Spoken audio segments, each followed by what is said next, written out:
new chapter in the final frontier, space travel. The Polaris Dawn is set to launch later this week. That's right. And the SpaceX mission's got to feature a huge and risky first, a civilian spacewalk.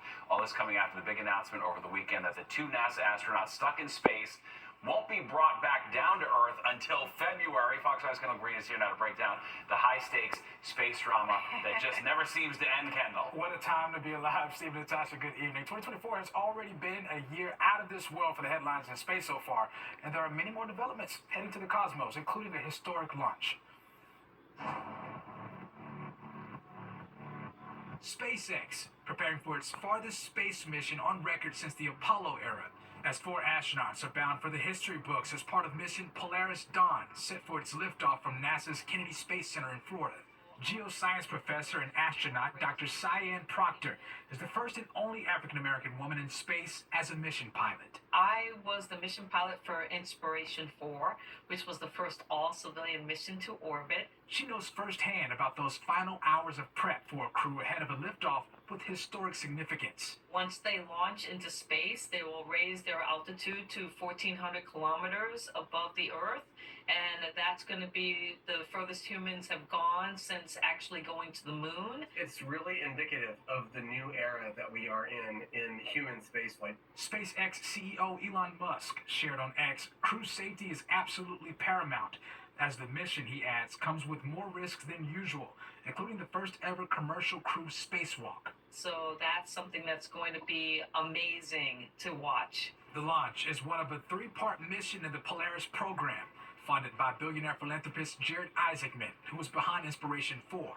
Similar to that mission, Polaris Dawn aims to expand space exploration and raise money for St. Jude's Children's Research Hospital.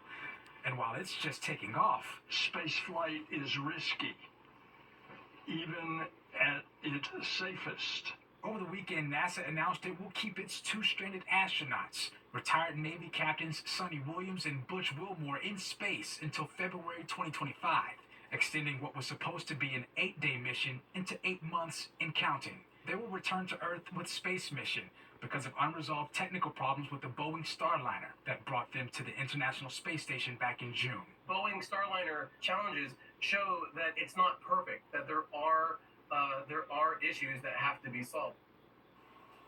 And earlier, SpaceX announced liftoff for the Polaris Dawn mission, which was scheduled for Tuesday morning, is now postponed to Wednesday. We're told it's so crews can investigate a helium leak.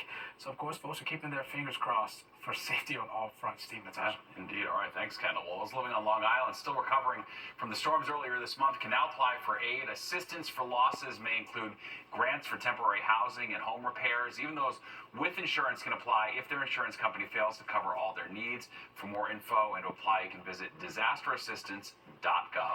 And the city's health department spraying pesticides in certain areas this week to prevent mosquitoes from spreading the West Nile virus. They're spraying parts of Manhattan from 8:30 tonight until 6 a.m. tomorrow, and will focus on neighborhoods in Brooklyn during the same time frame, Wednesday into Thursday. People are advised to stay indoors and keep their windows closed, even though the health department says the pesticides are not harmful.